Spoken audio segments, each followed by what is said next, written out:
MCPS senior leadership staff have given their updates, we will invite you to ask questions. We ask then at that point you turn on your cameras, but keep your microphones off. When you have a question, please raise your hand and we'll look across the screen and call upon you to ask your question. You can also alert us in the chat box that you do have a question so we ensure that we get to everyone. And we want to make sure that you have an opportunity to ask your very important questions. And so at this time, I'll turn it over to Mr. Derek Turner.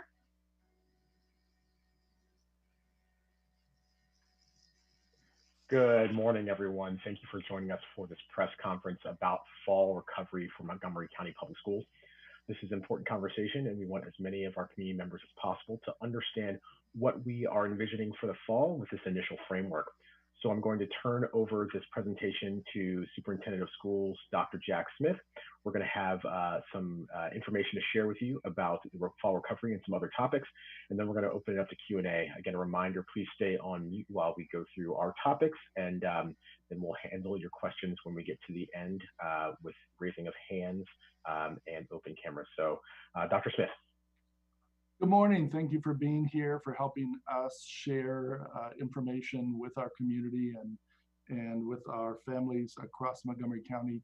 Certainly the upcoming school year is requiring a tremendous number of critical decisions as we think about how to approach teaching, learning, and the well-being of all students in this era of COVID-19. How our students experience learning and how they experience school has been different for the last several months. But we want to make sure that we approach the work thoughtfully, that we work together with our health officials, with our local county leadership, with our many stakeholder groups, as well as in the context of the state of Maryland and how we work with the State Department of Education, the state superintendent, and the governor's executive orders and requirements around how we all live our life in our communities right now. We know the abrupt closure of school on March 12th, the last day of school inside of buildings was March 13th. And then we had that 2-week emergency closure. That was very difficult for every single person in our community, every person affected by Montgomery County, and very difficult for every person in our state, nation, and in the world as we all dealt with the unknowns of COVID-19. And we know the uncertainties about the fall and the disruption that emergency closure and the closure for the rest of the school year causes really significant anxiety about this coming fall and how that will look. And we want to continue to communicate with you, share information with you, and make sure that you understand that the health and safety, the well-being of our students, their families, and all of our staff members is of the utmost importance while providing a rigorous, enriching, high-quality education that brings together equity and excellence for the experience of all children in our community. We've put out a draft framework, a draft plan. I want to make sure that everybody understands this is the beginning of this part of the conversation. We've had a lot of conversation through May and June, and now we're in the middle of July as we reimagine, reopen, and try to recover from this as a school system and as a state and nation. It's a draft plan. And as we think about how to bring students back into school buildings, the brick and mortar buildings, in the safest possible manner to ensure that the educational experience is what it needs to be, as I said, around being both excellence and furthering the cause of an equitable, all means all experience for every student. The guide offers a few recovery models that we're considering in the light of the information and guidance we've received from the Maryland State Department of Education. It offers information about how we've worked with our county health departments. It offers information about what the state requires and what the restrictions and constraints are on us right now in size of gathering and all of those things. And most importantly, we understand that when we consider these options, they have to be examined for the well-being, the safety of the students. As we think about the reordering and reimagining of teaching and learning, it cannot become an excuse for us not to pursue the best opportunity for every single child that we serve. Our students depend on this, incredibly so. This is not what any of us would have chosen. There are not great options here from which to choose. We have these circumstances in our community and in our nation right now, and it's up to us to work and do the best we can for our children, even though the 19-20-21 school year will start in the most unprecedented way that any of us ever could have imagined. And so we want to commit to you to continue to talk, to work, to improve, adjust, and change our plan to fit the circumstances that we're in. To know that we are listening to you, we are looking at what we know and understand about our students and coming together to serve all of their needs. There are many, many different issues we want to talk about, and Dr. McKnight's going to talk about a couple of them around the well-being of our students and some issues that have concerned us and some issues that we've been working on for a long time, and they have come to the forefront, and they're part of this conversation about how students experience school. So I will now ask our Deputy Superintendent, Dr. Monifa McKnight, to share some information, and then we'll come back for questions and answers. Thank you, Dr. Smith, and good afternoon, everyone. I will be specifically talking today on a few issues. I will start with addressing the allegations of sexual assault that have come about. MCPS is actively looking into the allegations of sexual assault that have been shared by our current and former students and try to address them as quickly as possible. That's our goal. This is very personal to us, and we are absolutely enraged and saddened to hear about these allegations. We recognize the courage that it takes for anyone to publicly share a painful and horrendous experience of harassment, assault, bias, or bullying. And so again, this is very personal to us and we take it very seriously. Over the last 5 years, MCPS has taken significant action to strengthen abuse prevention efforts, enhance reporting protocols, and encourage greater cultural competence in the entire system. This includes mandatory training for all staff on sexual harassment, child abuse and neglect, implicit bias, and instruction for all students on harassment and personal body safety. We've had a student welfare liaison in every school who serves as the school's Title IX coordinator. We partner with the Montgomery County Domestic Violence Coordinating Council on the Choose Respect initiative, which seeks to promote respect in dating relationships and to raise community awareness about the prevalence of teen dating violence that does exist in our community. And we look forward to continuing to partner with those different organizations, as again, this is very important to us, and we know that as a community, we want to be collective in how we address these issues. However, we know there is still more to be done. We've asked our Director of Student Welfare and Compliance, our Title IX coordinator, to lead a process involving all offices of our school system to ensure a thorough investigation is conducted into which valuable report and to take the necessary steps in response to what we find. MCPS has been and continues to be committed to creating a safe and welcoming environment for all of our students. And again, we applaud our students for who have reached out to us, and we are committed to working with them and others to create that environment that does matter and that we are definitely committed to in terms of providing an inclusive, supportive environment for every single student in our schools and in our community. The next area of focus that I did want to bring to your attention was yesterday at the board table, we shared some general information about it and the purpose of it, but that will be our anti-racist system audit that we will conduct in Montgomery County Public Schools. So in addition to the global pandemic that we're all facing, and we know that the killings of George Floyd, Breonna Taylor, Ahmaud Arbery, Rashad Brooks, and many others have weighed heavily on the hearts and minds of many members of our community. Particularly these acts of violence, COVID-19 related deaths and illnesses, and gaps in employment are disproportionately impacting African-American and Latinx families and students in our community. These tragedies have shown a spotlight on ongoing racism in our nation that is overt, covert, structural, and institutional. Educational institutions are undoubtedly contributed to this problem in some ways.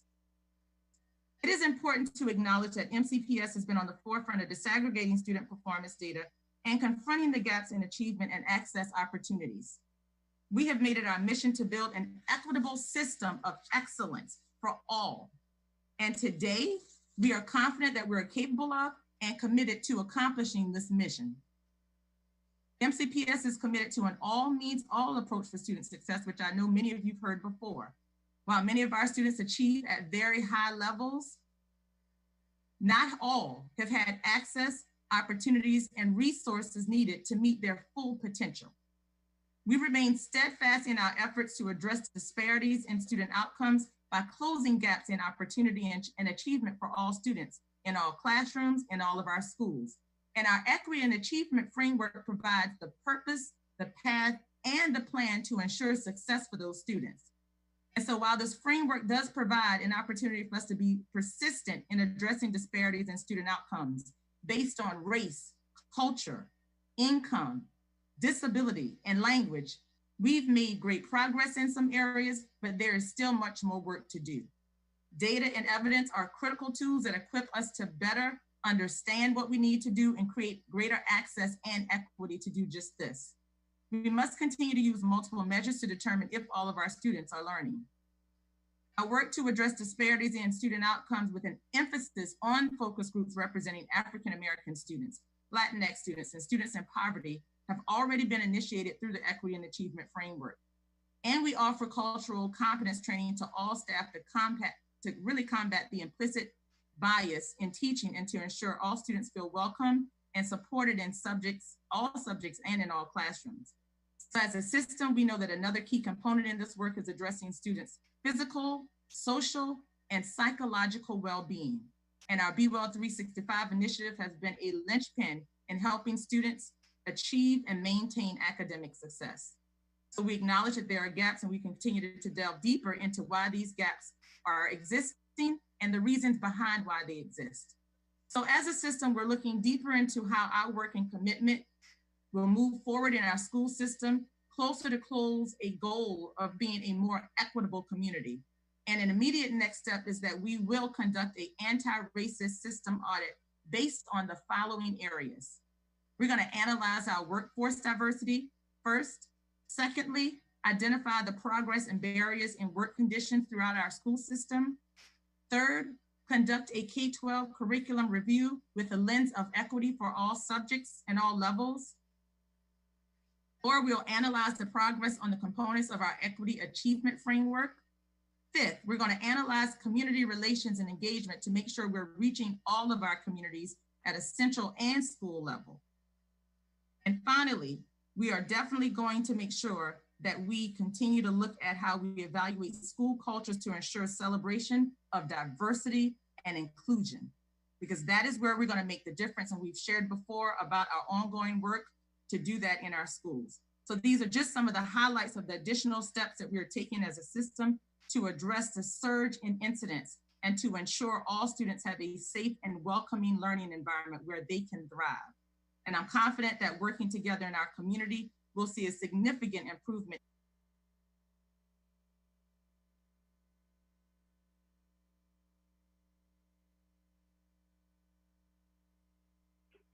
Dr. McKnight, you've muted your microphone. Thank you.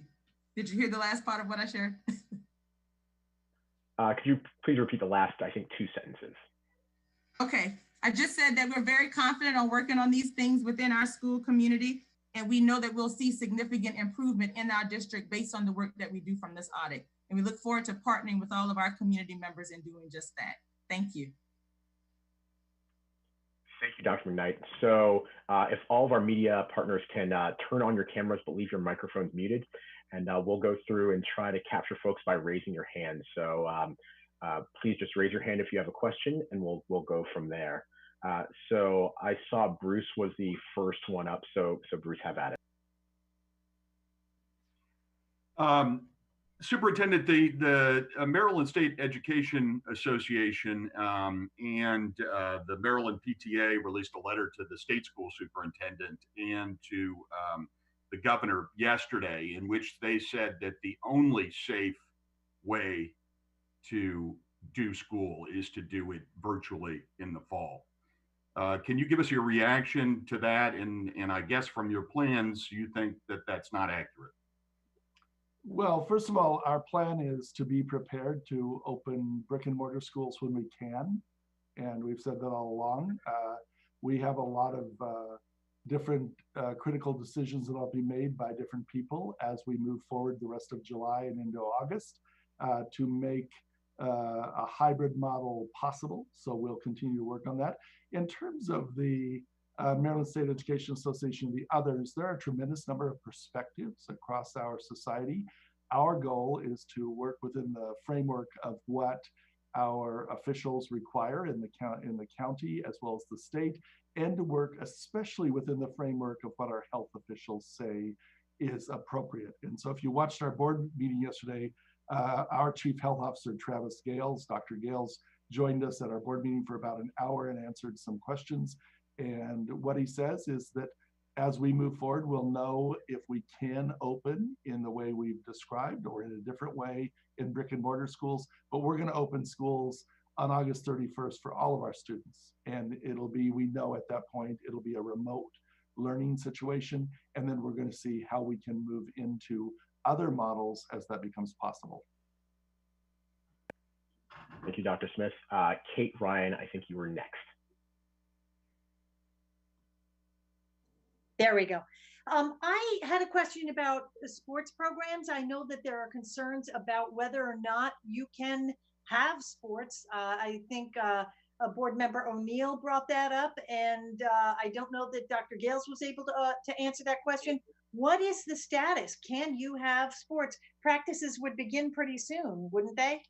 Practices traditionally begin in mid-August, and we will once again go forward. Dr. Gales cannot answer that question at this point, but as we work with him, as we work with our constraints in our county and state restrictions and constraints, and with, remember, sports are all governed in Maryland by the Athletic Association that works under the auspice of the Maryland State Department of Education. So our direction will come from all of our health officials and our state government through them to us, and I expect we'll know in the next couple of weeks what the status of high school sports will be and how that will move forward. We all remember the spring, it wasn't what we would have chosen, but as they made decisions, we followed them and implemented the decisions they made, and then tried to provide activities for students that were allowable under the restrictions that have been put in place.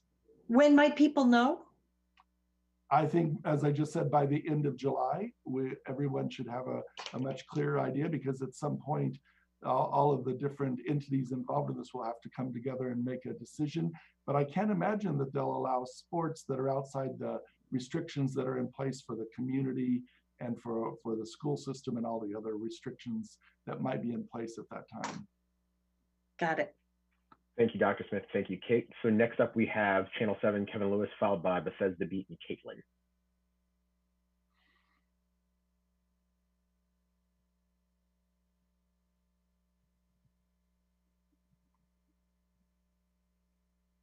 Hi there, can you all hear me? Yes. What did the results, were you surprised by the results of the survey that concluded in recent weeks? Or is it what you expected?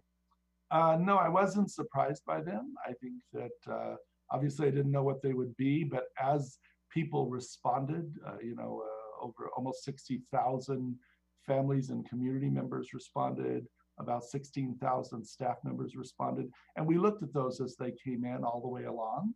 What we began to see were trends and patterns, priorities, things that people said they thought were most important. We showed all of that at the board meeting yesterday, so our entire community. I think the people that were surprised were the ones who said 100% of the people agree with me or 100% of the people agree with you. I think what we see are many, many different perspectives, priorities, and preferences here in this situation. It's just up to us to work through them as a staff and as we work with all of our stakeholders in the community. Thank you, Dr. Smith. So Bethesda Beat Caitlin, and then Montgomery Community Media. Hi, Dr. Smith. Good afternoon. Good morning. It's still morning. My question for you, are there any liability issues in reopening schools? When you do move in that direction, do you envision families at all having to sign waivers or otherwise acknowledge that there is a risk in sending kids back into school buildings? And building off of that, will you legally be able to let families know if their child has been exposed or would that be a violation of privacy laws? So there are liability issues every day in life, every day in our community, and every day in schools. So I would be silly to say there are not liability issues. How this will work out and how all of the different pieces come together, we're exploring right now in terms of the liability. But we also absolutely will be able to let parents know if their child has been exposed. And that would be an absolute necessity in our work. And we'll have to figure out how to do those things within the framework of the laws and the rules that exist in our society. Thank you, Dr. Smith. Next up, we have Montgomery Community Media and then Fox 5.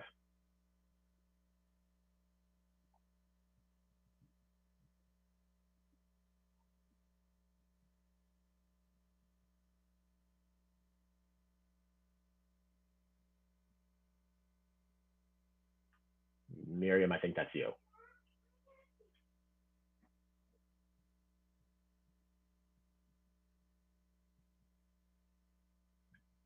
So let's come back, Fox 5.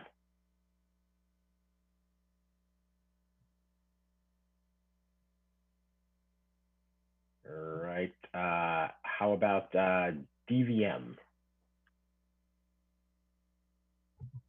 Good morning, everybody. Randy Bass with WDVM here. Thanks for having me on the call today.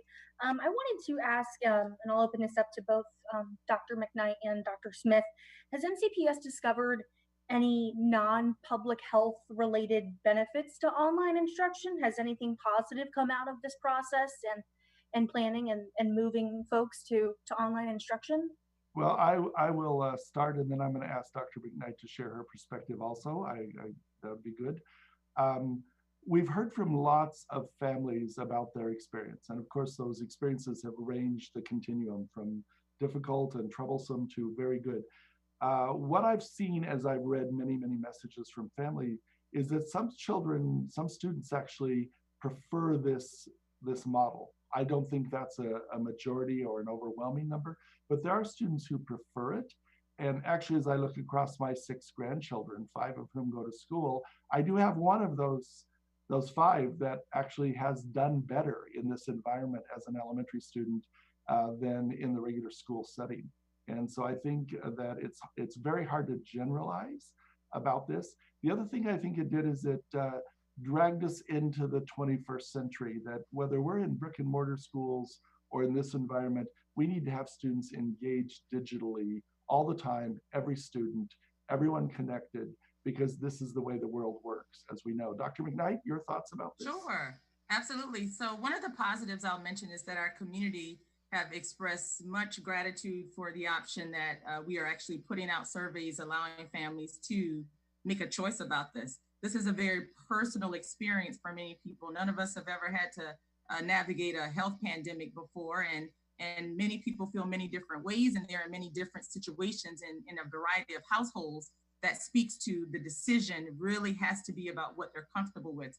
So that's been a positive, knowing that many families feel like, we have heard their feedback and having options available. Secondly, I'll say we have learned through our continuity of learning virtual platform, as well as our summer program, which just got started, that families are reaching out and sharing this summer, many of our elective programs, arts and social justice and arts and things like that, are programs that our students are loving and they are thriving in. And many of our staff members had an opportunity through implementing the continuity of learning in the spring to really learn what are the things that we navigate in this virtual environment that students thrive on.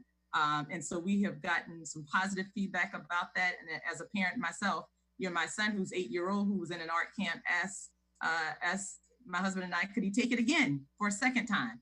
And so, for another week. And so I just want to highlight how important electives are for our students who are managing many social emotional circumstances at this time themselves by working under our current constraints. And Dr. McKnight and I were on a phone call with about 10 people this morning. We heard from 2 different families who shared what a good experience their child is having right now in summer school programs. And earlier I was asking a question about the association letter that went to the governor and Dr. Salmon, and I want to read this sentence to you. The most prudent course of action now is to focus on how we can provide the highest possible quality of virtual learning during the first semester of the school year, during the time which we hope the virus is mitigated to a level which will allow for subsequent expansion of in-person learning. And then lists a whole set of bullets on how we can do that. And so we certainly intend to work with all of our staff, because this is the 21st century. And whether we're doing this in this manner, whether we're doing it in a room here in the central office where I am right now, or we're doing a combination of the two, which is the world of media that you all know and understand well, we have to do it, as they say, the State Association for Teachers says, the highest quality of experience for our students in virtual learning. Thank you, Dr. Smith. Next up, we have Aisha from Fox 5, followed by Annika from Silverchips. Hi, Dr. Smith. So I've been just talking with parents, just various Facebook groups that I follow, and I think one of the questions that came up was, this is just out of concern for many parents who are full-time parents and full-time jobs. What resources are possibly going to be given to parents to help them continuing this online learning once kids go back to school? And what resources will be available to help parents of kids with special needs or other learning disabilities? There were a lot of different issues came up. Another one was about, what help will be given to parents who are single parents that live paycheck to paycheck. And now one has to stay at home to teach them online, making it nearly, if not impossible financially to survive.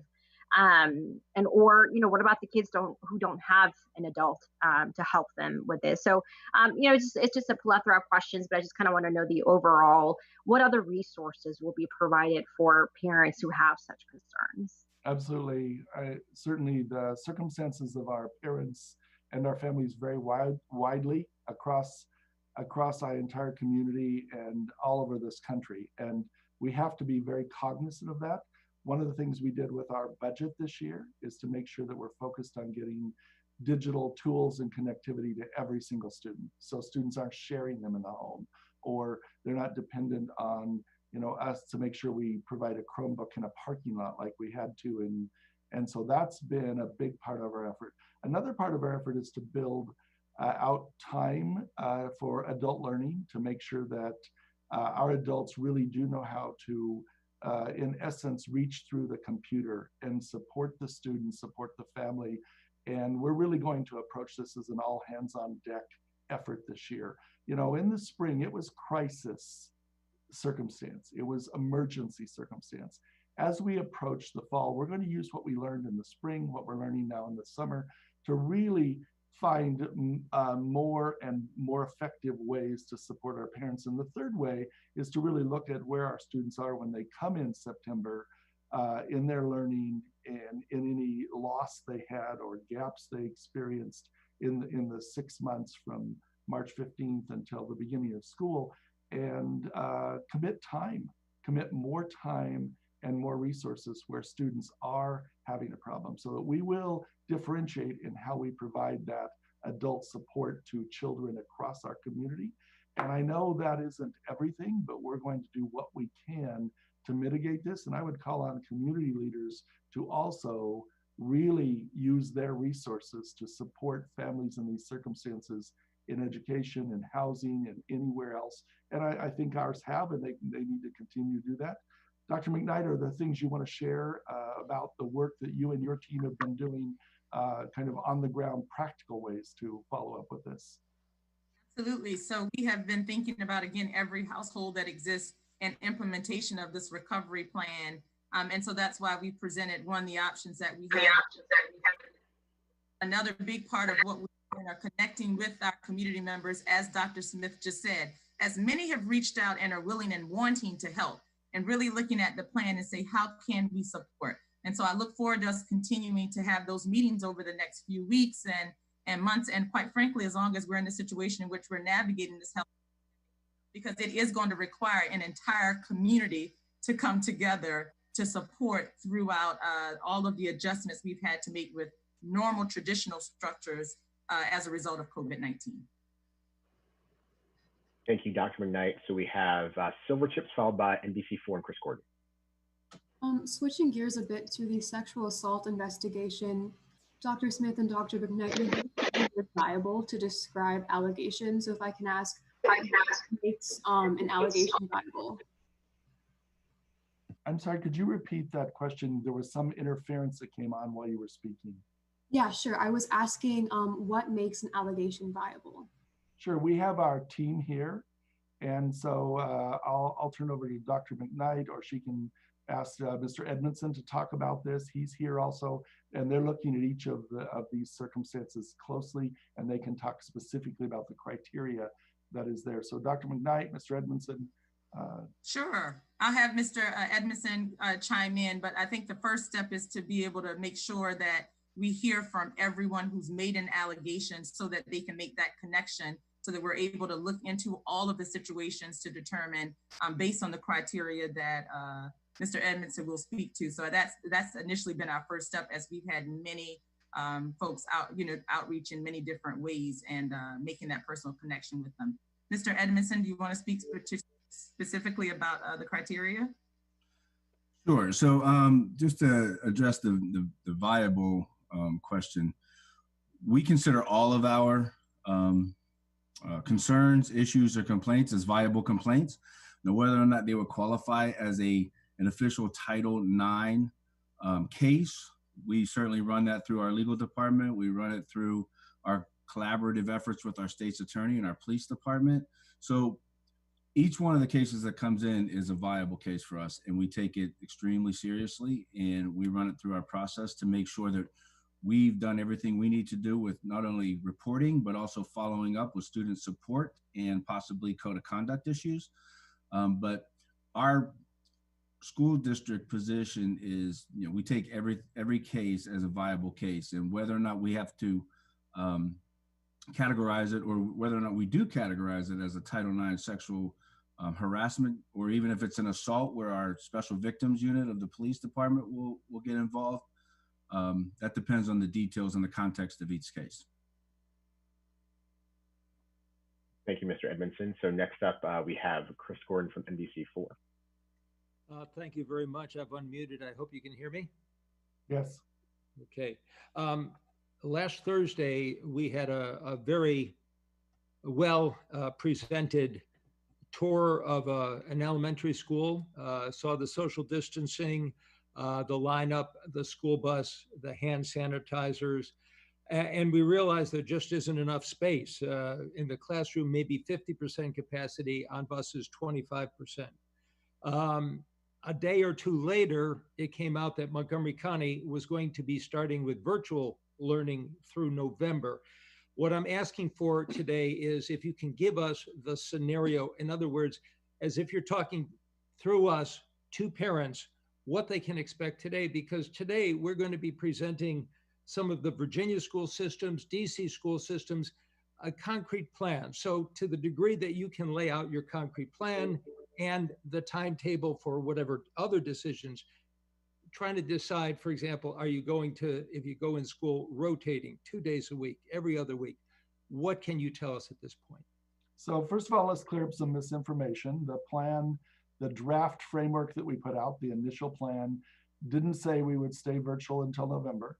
It said we'll start virtual, and then it talked about once we start phasing students in, whenever that happens, that probably will take 8 to 12 weeks, which could take us to November. So a lot of people have kind of, they've added up the weeks and decided that must be the end of November as they think about that. So we're going to start virtual on August 31st.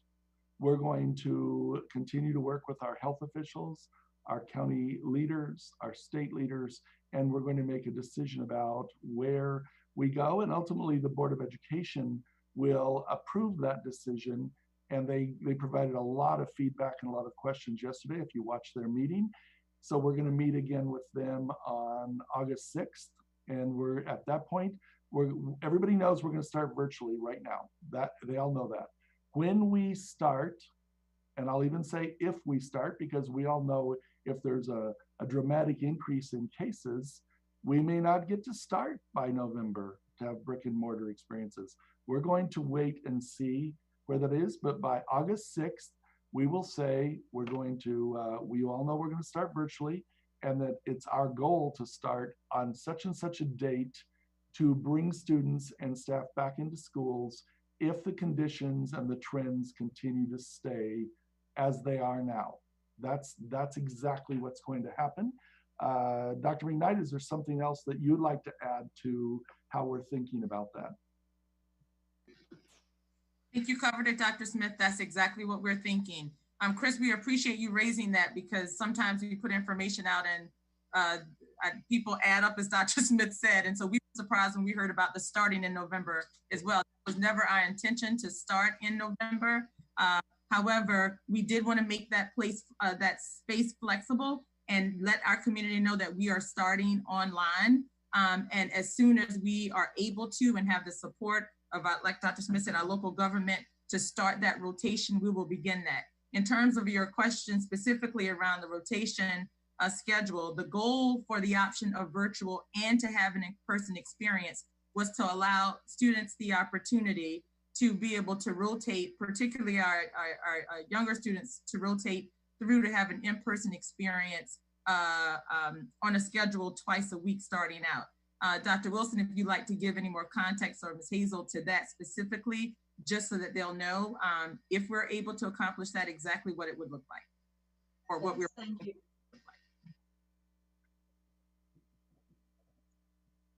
Thank you, Dr. McKnight. Yes, certainly there is the virtual only model that we're starting in, and then the hybrid models are certainly all impacted by some variables that as a system we need to determine. And first and foremost, it is what parents want for their children. The degree to which we need to support them in a virtual only model, or the degree to which we can support them in a blended model. And also we also have logistics to work through in terms of staff location, who will be providing that instruction virtually and who will be providing instruction in an in-person model, and really making that match at each building level in terms of what a blended model would look like. Thank you, Dr. Wilson. So anyone else for a first round of questions from the media, or we're going to go start with the second round? Going once, going twice. Kate Ryan, WTOP, your second question. Thank you. I wanted to ask about transportation. That issue came up in some of the testimony to the board. I know that for some kids who are dependent on ride-on services, there have been changes to those services. They may not be able to, for example, get up to Poolsville in a timely way. What is being done for those students who simply don't have access to a mom or a dad who can bring them to school? And if I can fold this one in real quick too, what about, do you have a determination on how many students may have kind of tailed off or dropped out of online access? What's being done to make sure that each and every student is accounted for? So I'm going to answer your second question first.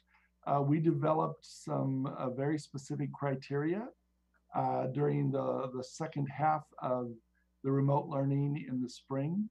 And so certainly by late April, we were able to set some criteria about the number of times a week a student was engaged.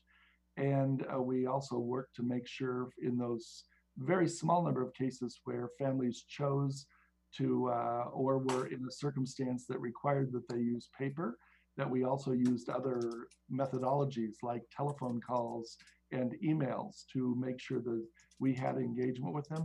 And when we reported our statistics and our percentages, they were against that criteria rather than just, you know, we've sent an email to the student, or we tried to call their family, therefore we're engaged with them.